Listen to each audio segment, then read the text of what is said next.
Hello, my colleagues, and to all fathers, happy Father's Day. I hope everyone had a great day. I am going to actually try to record the preparation of a dish, a popular dish from Trinidad and Tobago. It's called Callaloo, and you actually see various versions of this dish in the Caribbean. It has already made its debut into FDA because when DIA B1 would have our Wednesday lunches, I did introduce the group to that by cooking it together with some chicken and some rice, which is the typical way we would eat it. So this is called Callaloo, C-A-L-L-O-O. And I wanted to submit the recipe, but by demonstrating it, it would make it easier. Also because we tend, I personally, I just cook. I hardly measure stuff because I've been doing this so long. But I've tried to put measures and ratios on a couple of things, but some things would be like a dash of this seasoning or flavoring, etc. So let me just show you a couple of the major input materials. This dish is based on spinach as one of the main materials. As a matter of fact, that's the major one, and ochroes. So I've got here ochroes. You pick this up in Giant or any grocery store.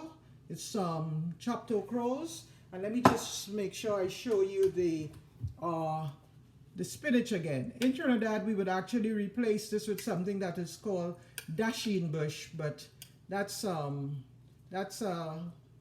native to the Caribbean islands. Up here, we replace it with spinach. You would also want to purchase some coconut milk, and it's a can like this that you will see in the grocery. Coconut milk and crushed pumpkin. So those are the four main items. Most of the other items are either water as vehicle or flavoring agents and seasonings. So I have here a crock pot, which is what I will actually do the cooking in. So I will slow cook it. But we have options. If you're in a hurry, we could always do this on the stove instead, or we can even pressure it to get the ochroes cooked. But these ochroes, this frozen one, I noticed they're, fairly tender, so it should cook fairly quickly. And let me just give you an outline of the process. What we will do, we will put some of the onions and garlic and saute them in a little bit of oil first. We would add a couple of seasonings, and as a tribute to my Asian colleagues, Trinidad and Tobago is multi-ethnic, so we've got flavors from all different regions. So here I have amcha masala, and I've also got some roasted jeera. I'll put a little bit in as flavor. I have Jamaican jerk seasoning. I'll put a little bit of this for flavor also. But major flavor component, Angostura aromatic bitters. We put this in all drinks, all gravies, stews, etc. And it really tops off the flavor. We have some of the other common sorts of seasonings that you find. Laurie's seasoning, black pepper. At some point I'll put in a little bit of ketchup in the saute, and then you've got salt and butter. So let's get started. So I said that I would put in some of the onions to saute, and normally you would have garlic cloves, but I have a bottle of chopped garlic, so I'm going to put in about a tablespoon of that because I like garlic. Level tablespoon. I will saute that together with the onions. Onion.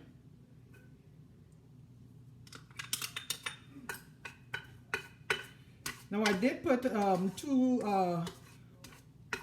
tablespoons of olive oil into this pan, into the vessel here, the crock pot, before doing this. And actually I am going to get from my window some Spanish thyme, which is another good flavoring agent to saute with these others. So let me just grab that. Sorry about that, I should have chopped that up before.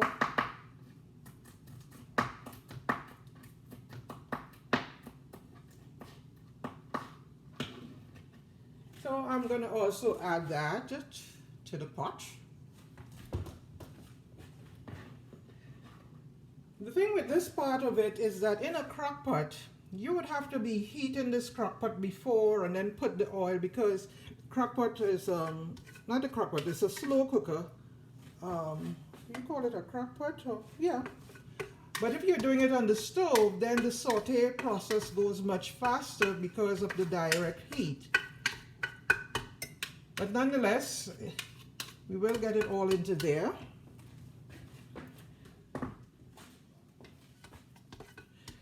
So I mentioned that I would put a little bit of some, the roasted gyro, just a tiny bit, because, so this is a trace component. Actually put a little bit too much of that.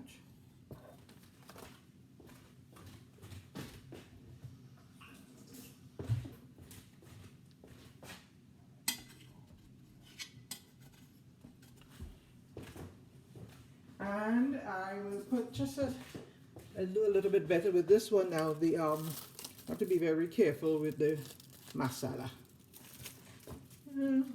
Sprinkle. All right, so that's good. So, and I'll put the tiniest bit of a little bit, say half a teaspoon of the Jamaican jerk. It's really mixture of seasonings, but a little bit pungent, but it's very, very flavorful.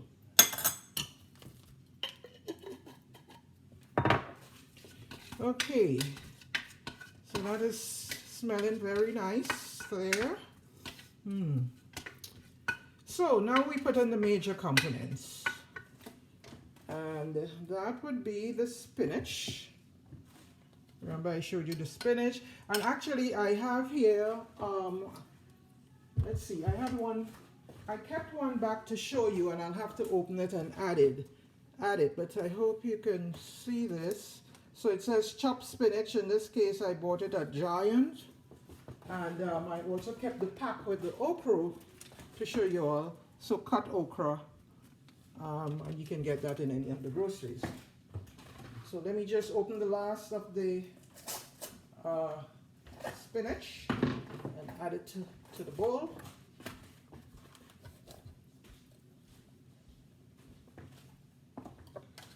Okay, so I've got my spinach and I am going to add it.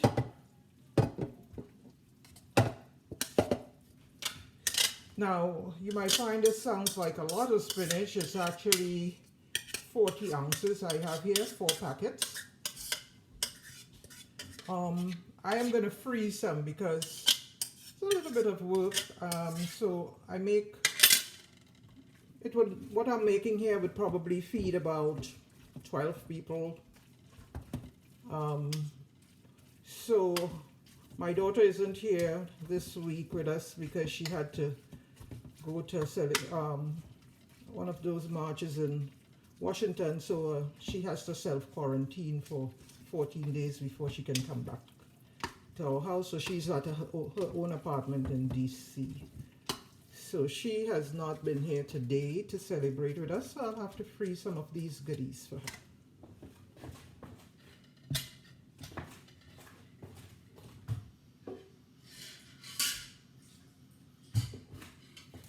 All right, I'm going to add the okra. The okra, so I had, we do a 2-to-1 ratio, so that's 40 ounces. This is 20 ounces. So you add that into the pot, and never fear, I'll take up the, I'll give you a picture of what it looks like by turning the iPad over the pot at an appropriate time. Okay, so we've got flavoring, we've got the main components. need some vehicle in here, so that's we start off with half a cup of water or so. Now these vegetables, the okra and the spinach, they'll both spring water while they are cooking. So initially I don't add too much water because I like my callaloo to be a bit on the thicker side, to use it as a side with rice. But you can make it of different consistencies. Some people actually like it as a soup, or you'll get it in restaurants as a soup in Trinidad and Tobago, in which case you would put a bigger volume of water. But you can always adjust that later on in the process.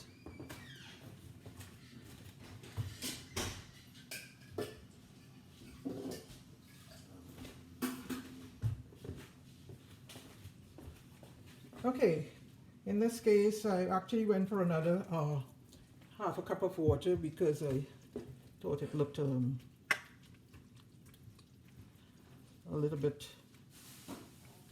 I want to make sure I have enough water in there to cook everything when I put it to simmer. Okay, so that is the having added that, I will now add a few other components, because at the end what we'll do after this all cooks, it has to be mixed and it has to be not exactly homogenized, but we use a swizzle stick, or you put it in a blender in order to get a smooth consistency after it's all cooked. Okay.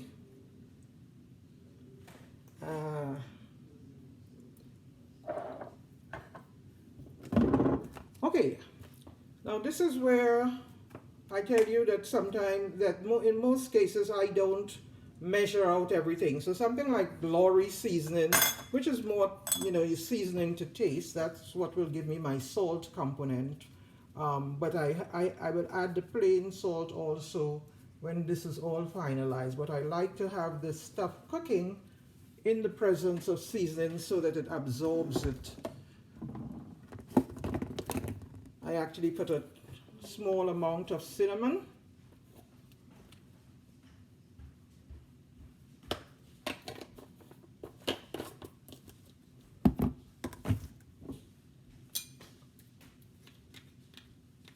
I'm actually going to put in the Angostura bitters. So what you do, just, let me try it from this side.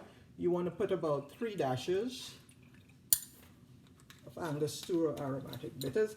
And this is actually manufactured in Trinidad and Tobago. The recipe has been secret for many, many years. Only, I think, 6 people know the secret on the board at any time. They have a high export volume. It was actually featured on MSNBC one night by Rachel Maddow. She put it in her cocktails. It's really good in cocktails. Okay, so what else do we have here? At this stage, I will also add the coconut milk. So,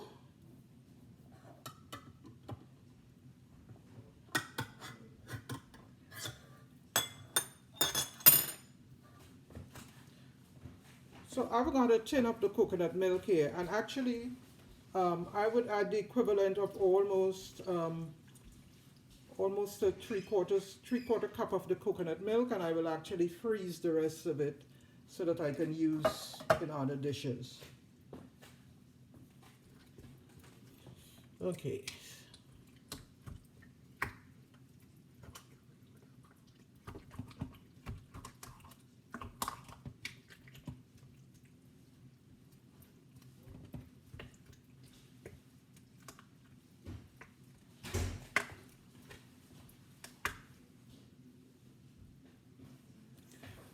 I will not put the pumpkin in at this stage because the pumpkin serves not only as a flavoring agent but also as a thickener. So I want to avoid putting that in until it's close to the end. When the other stuff is cooked, then I will open the pot and I would put in the pumpkin and have it boil into the mixture. So that's the only major component left out, and I also put some butter in at that stage also. then allow it to boil and get ready to transfer it to either a blender, or I forgot to take out my scissor stick. If I can find that, I'll show you what that looks like. Or whisker sometimes works. Or when you're making, I think, cake, you have that sort of that blender, spindle blender. You can use that. So let your imagination go wild. And there again, you have options as to how coarse or how fine you want the final blend to be. All right, so I think we are good. It's a matter of time now to leave this. I'm going to leave it on high for maybe another hour, and then I will come back and put back on my video and continue. Hope you're enjoying it so far. Getting there. So I'll just tune out for a while.